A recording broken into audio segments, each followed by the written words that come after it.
So many of you would know that we had a call for speakers and we received more than 2 dozen proposals from people across India and maybe even overseas for proposals for speaking here. And we selected 5 of them, and Shiva is one of those people who got selected to share his wisdom with us. Of course, Shiva is a coach, he's a trainer, he's a facilitator, he's a PCC coach himself.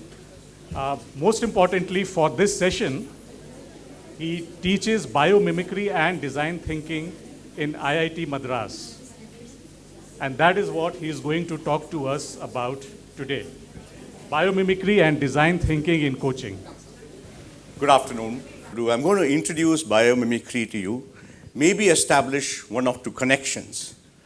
But let me very quickly, so there is a bit of design thinking too at the end if I have the time. So the topic is connection, looking at biomimicry as a connection to coaching and design thinking as a connection to coaching. I'm teaching that now. I'm teaching that with Ujjwal in the Coacharya session. We're doing a foundation and an advanced program for coaches who come to learn coaching, to connect biomimicry, to learn from biomimicry and all that. So let me go. Biomimicry essentially biomimicry is imitating nature. That's what it is. Imitating nature. You walk into a forest and you see a lotus leaf. And you look at the lotus leaf and you say, wow. Why do you say wow? Because the lotus leaf is clean while the water around us is completely dirty. So you take yourself to the next level, and beyond the wow you say, what am I learning? What am I learning? I'm learning that the lotus leaf keeps itself clean. And how does it keep itself clean? The lotus leaf has these micro bumps on it, and when the water falls on the lotus leaf, the water is washed away. Which means I'm looking at a technologist. I'm looking at someone who's employing technology to keep itself clean. The next question I ask is, can I imitate this technology to solve a human problem? What could be a human problem? Keeping clean could be a human problem. So the question is, can I make fabric out of this technology? There's actually a company called Lotusan Paint, which makes paint using this technology, which means that you paint your house with Lotusan and your house gets less dirty than other houses. So what are we learning? We're learning that nature is an engineer.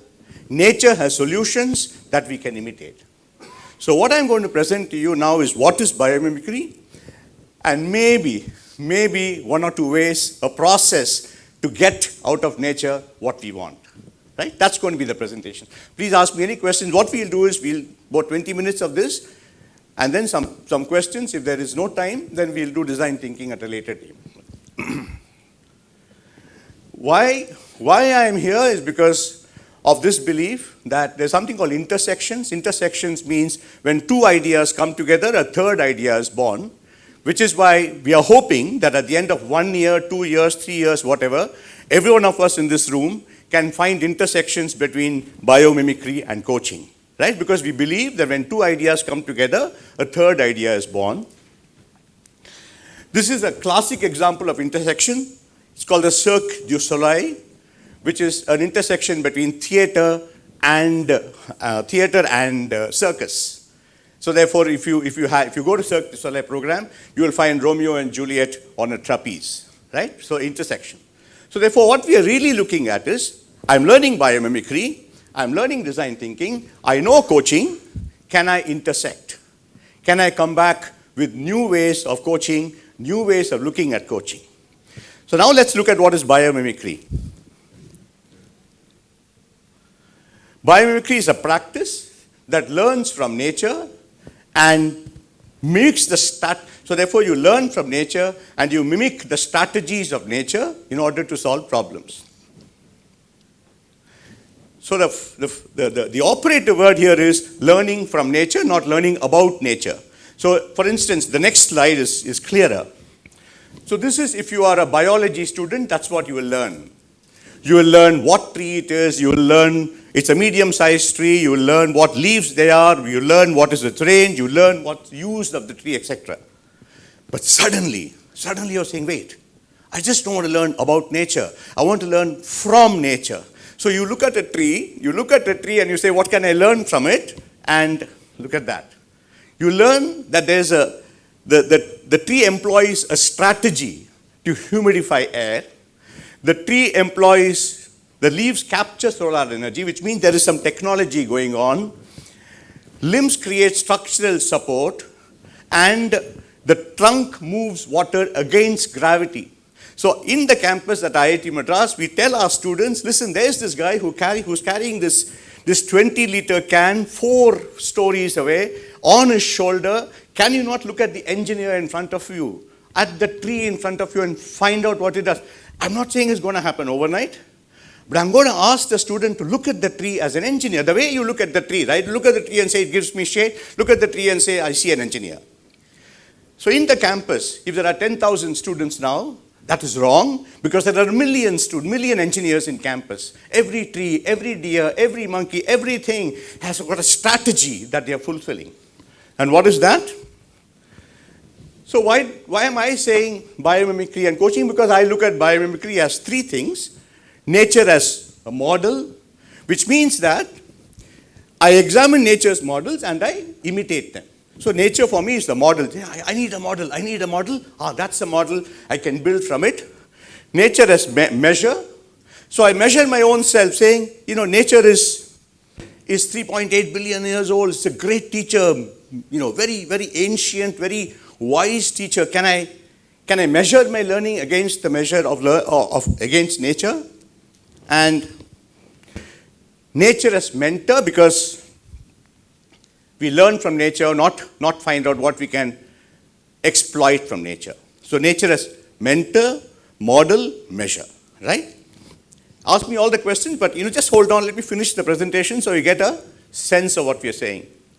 The 3 core elements of biomimicry, by now you would have known. They are emulate, which is learning from and mimicking nature. So emulate. So go back with that word emulate in your head and say, what is biomimicry? Biomimicry is emulate, imitate. Don't worry about how to imitate now. I'll tell you how to imitate.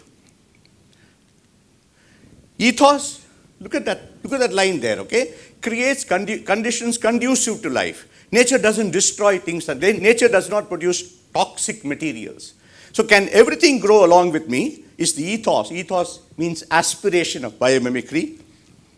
And finally, reconnect. Why are we here? Why is this room full? Because we want to reconnect to nature. There's a brilliant book called Ishmael. Ishmael, which says, I told myself I won't speak about Ishmael, but I'm sorry. I have to speak about Ishmael. It's the first line in Ishmael is, teacher seeks pupil. And this guy says, I'm going to apply. And he applies, and he goes into this room. And in this room, there's a dark room, within that room. And he goes in, and there is a gorilla sitting there. And the gorilla says, I am your teacher. And the entire book is the conversation between this person and the gorilla. And the gorilla asks him, why? Why are you harming us? The gorilla asks him, do you know what happens to a tiger in a 3 foot by 3 foot cage? The tiger is walking up. The tiger is walking up and down, up and down, up and down. And it's always asking, why me? What have we done to you that you have put us in a cage? Right? So biomimicry is also about reconnecting with nature, which is why I think this room is full. Thank you for that. The process of biomimicry. So you have understood what is biomimicry.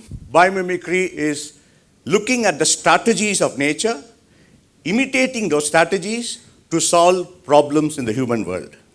Right? That is the principle. Now we are saying, Shiva, how? How do we do biomimicry? So the first step is, what is the challenge I want to address? Because, if I simply spoke about biomimicry and went away, it'd leave an empty feeling, right? Saying, what is this? I can read it myself. But here, okay, before I do that, let me give you a small story. We have about 40 students every semester at IIT Madras for biomimicry. We start with the United Nations Sustainable Development. It's a little off. I'm telling you the story so that you start to understand the process. So one of these students, she said, I want to solve the gender equality problem in the United Nations Sustainable Development Goals.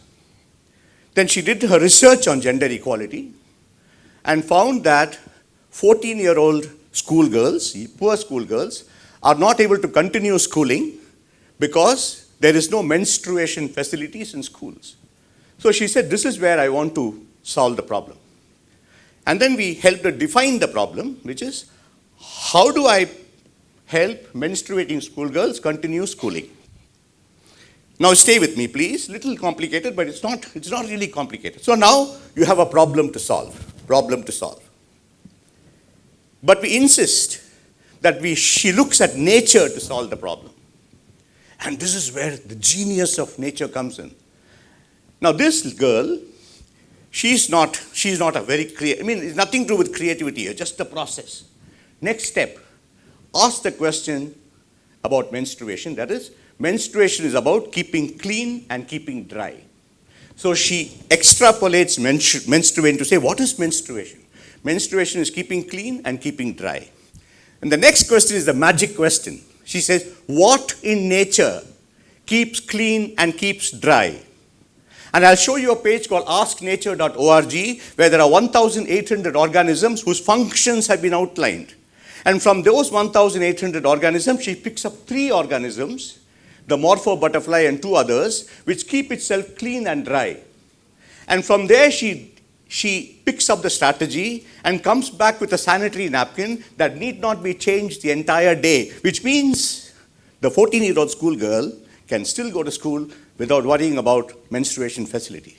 She got these ideas from nature, simply because she asked herself, what in nature keeps clean and dry? I told you this story because I think every one of us here is capable of simply following 3 steps to look for solutions from nature. I know there is coaching, but that's my challenge, right? I'm here because I'm saying nature has a solution for everything.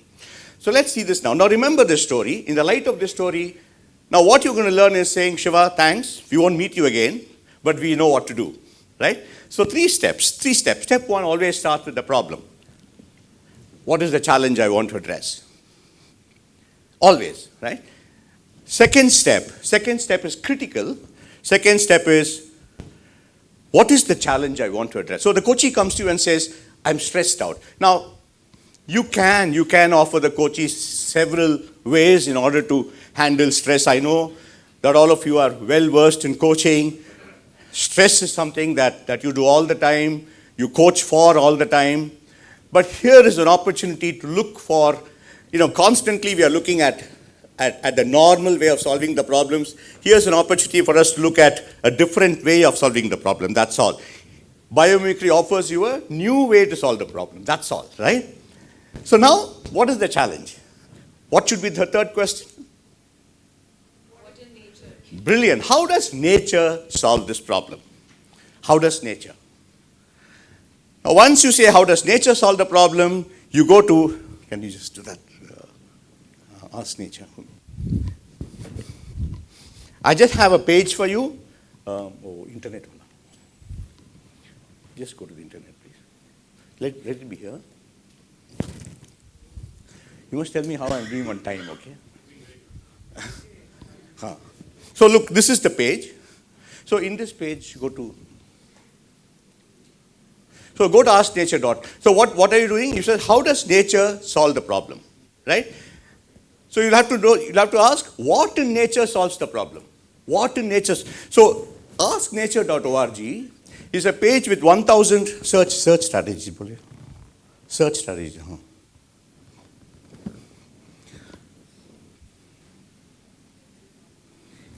So now this has got 1,800 organisms that solve different aspects, but there enter the keyword stress. If you enter the keyword stress, you get about 20, 30 organisms that solve stress. That's all. Yeah, that'll solve for stress. Stress, It's a little slow, I'm sorry. I think it's because of the room number. I think the speed is depending on the new number. I'm on the 7th floor, so the speed must be slow. No, I'm just joking, it's not true. All right, stress. How does nature solve this problem? Correct. So stress, you have to put stress there. And anyway, you come back to the present, you just put stress and Yeah, come back to the presentation, please. So I can go back to the presentation. Yeah, can you just... No, you went off now. Yeah. So what I did was I went to Ask Nature. I'll come back. I'm hoping that the internet will work so that you can experience Ask Nature, but it doesn't matter. I went to Ask Nature and how does nature deal with stress? Step 2. So what are the organisms in nature that deal with stress? Step 3 that you get from asknature.org. So this is the page, Ask Nature. Now look, ants. So I found 3. Now, when you look at Ask Nature, you may find different. But I found 3. You can find 6, 7, 8. So ants, what they do, they solve stress by having interactions with nearby individuals when they don't have food. So they pick up food. They don't have to go to the central leader or whatever. They just go to the next person. They say, Shubha, can I have some food, please? Now, the question is, each one of you in this room will interpret this, what the ants does in different ways. And that is where your strategy comes in. You'll say, the way I look at it is that can I go to my neighbor if I am stressed out? Do I have to wait for a coach before I go to him? Can I go to a buddy when I get stressed? Can I simply read a book if I'm stressed out? So the way you interpret, it's called abstracting the strategy, is a very individual act. But I have just put it out there so that to tell you that not only human beings but also ants solve for stress. Then there is snow monkeys. Snow monkeys solve for stress through physical closeness with trusted peers. I leave you to your imagination to find out how you want to interpret it in the coaching context. And iguanas repeatedly deplete and then regrow bone during and following times of food stress. Again, I leave it to your imagination to find out how you want to interpret it in the strategy that you want to help your coachee with. And not finally, I was about to say finally, then you would get, you say, finally, it's not finally yet. This is the final step. How can I use nature's way of addressing the challenge in my solution, which is what I said. This is your interpretation. So 3 steps. What are the 3 steps? Step 1, what is the problem I have? Step 2, how does nature solve the problem? Step 3 actually, what in nature solves the problem? And step 4, how can I use nature's way of solving the problem in the way I want to solve the problem? Your go-to page is asknature.org after having identified the problem, right? Go back to the sanitary napkin case. Remember the sanitary napkin as the example, because it's always nice in teaching to see one example and draw your lessons from that. And of course, the presentation is available to all of you, right? And now, I need about 5 more minutes. Can I take 5 more minutes? Yes. Because there's something most of us will go away saying, wow, biomimicry process, spiral. Actually, if you go a little deeper, you can write to me. I can give you some more notes on how to go deeper into this whole thing. It can really be mesmerizing, right? Any problem. It gives you that creative confidence, saying, wait, there is no dearth of ideas in this world. And if I can pick up ideas that every time I look out of the window and I look at a forest and a tree, I'm saying, wow, I can learn from this person. So that's the confidence you got up to now. But the magic for me is the next one. Now nature not only tells us, nature not only has strategies to solve problems, but nature also helps us. So many of you may want to become sustainability coaches. Many of you may want to become innovation coaches, right? Sustainability, innovation, big things in the world. Jeff spoke about going into nature, learning in nature rather than learning inside a room and all that.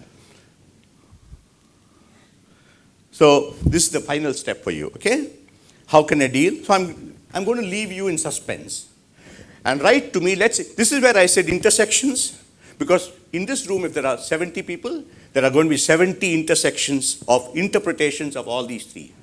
And of course, once we go to stress and we find 40, 50 organisms, Subha can say, I don't want to choose monkeys, I want to choose something else. And that's left to you. So these are the 3 steps. Now the magic. Now nature has something called life principles. I'm excited by this because I'm telling my students this is what it is. This is really what it is, right? Now life principles. So therefore, on the one hand, you have technology, nature, technology, technology, technology. On the other hand, you have life principles. Now nature has 10 life principles. 10. 1. Look at that. Nature uses only the energy it needs and does not and relies on freely available energy. The question is, can we make design with that? Are we wasting energy? Are we not reusing energy? Nature does it all the time. I'll give you examples. Nature is resilient to disturbances. Again, great lessons for coaching. I'll give you an example of this. Nature tends to optimize rather than maximize. We build one more room. When I was in TCS, the joke was that I start with 2 bedrooms, and then I go abroad for 3 years. I come back, 1 more bedroom. So the number of bedrooms determines how many times I've gone abroad, right? So that's optimize all the time, more. I'm not moralizing. I'm just saying, I do the same thing. I want to build 2 more rooms, but nature recycles all materials. Nature provides mutual benefits. It's a brilliant example of a video by Attenborough where there is the sloth bear. And the sloth bear, you know how it is, very slow.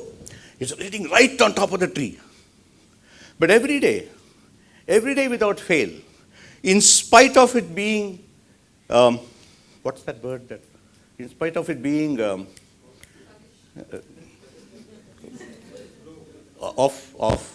in spite of it being to be attacked. Yeah, thank you. Vulnerable. Yeah, thank you.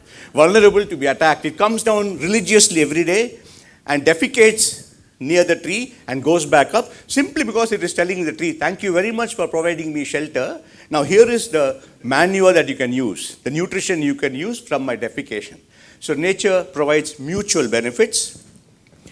Nature is locally attuned, which is, I don't go to Rajasthan to get marble for building a house in Madras. Again, I'm not moralizing. I'm also going to get marble from Rajasthan, but nature does not do that. That's all. Nature uses chemistry. So there is this book called Biomimicry and Business, where there's a nice example from Nike, where there was a pregnant woman in the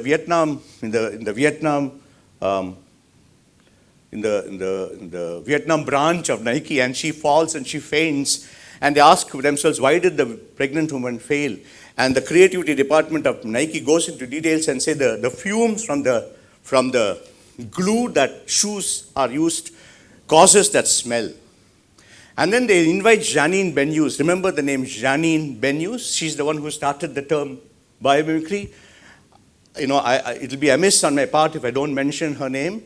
And that's where I learned from. There's a website called biomimicry.org from which I learned. So Janine Benyus is invited to Nike to speak about this one. And Nike challenges itself to make glue that is not toxic. And for the first time in the corporate world, Nike and Puma and all the other people share the technology so that the glue is not toxic. So it is possible for us to make chemicals, because mostly if you read, nature makes chemicals using water as the base. Nature uses shape to determine functionality. The coconut tree grows and grows and grows and grows. The shape helps it capture the sunlight. Nature runs on information. Brilliant. I mean, anyone here in IT, right? You have to read this in detail as to say, how is it that nature gets the information? A fly catcher. Imagine you're a fly catcher. You're a fly catcher. You want to eat food. But you can't eat food unless the fly is close enough. How do you calculate the distance? You must know exactly how close the fly is before you close it. You see a lizard. There is a small insect. The lizard must eat. How does the lizard know that the insect is close enough for his tongue to go out, catch the lizard and bring it back? Information. And finally, nature builds using abundant resources. So for nature, anything that's abundant is gold, right? For us, anything that's scarce is gold. And finally, I have to say finally now, nature is resilient to disturbance. I just want to explain this, please. Now you ask me, Shiva, thanks very much, but how does it connect to coaching?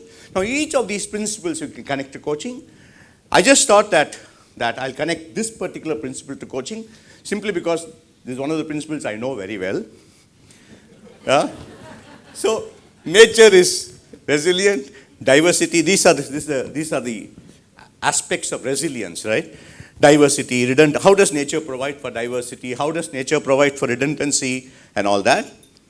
And finally, of course, self-renewal, self-repair, which is directly related to redundancy. Look at this. Now, this is called the lodgepole pine forest. Now, the lodgepole pine forest has two types of seeds. Imagine, it's got a regular cone that will burn along with the tree. But there is one more cone which will burst open only when the earth is hot enough, which means the fire is the seed's friend. And once the entire forest is destroyed, this cone uses the heat to burst open, the forest comes back to life. What is it we can learn? Brilliant, you know.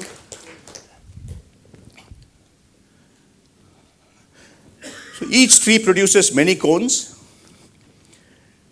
So this is again just some more information on the lodgepole pine forest. Nature tends to optimize rather than maximize. So balance between what I have and what I need, right? Balance. So there is this, look at the human bone, what it does.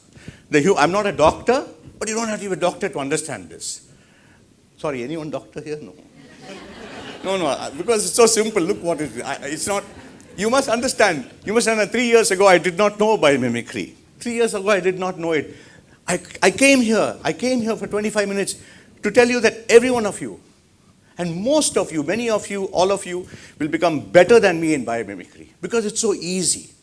All you've got to do is just go to biomimicry.org and all of us form a group and talk to each other. That's it. And we make India the biomimic country of the world or something like that. So, look at what it does. Bones respond to stresses placed on them by adding more material. So, bones don't have thick material where there is no need for it. So, in my bone, this part of my bone is hollow because there is no need for stress there. If all my bone is full like that, I'll never be able to walk because I'll be too heavy. So the bones distribute the material depending on where there is stress. I invite you to draw your own conclusions on how you can use that lesson from nature. So this is where your genius comes in. Your genius comes in saying, Shiva, I see it this way. Shiva, I see it that way. It's also a good way for me to say, I don't know too much about this, right? But I'm not joking. This is your interpretation now. And you will have to really, really work hard on saying, how do I use this principle? Because the belief is, nature is my teacher. That's the basic belief. And what can I learn from nature? Yeah, so, yeah.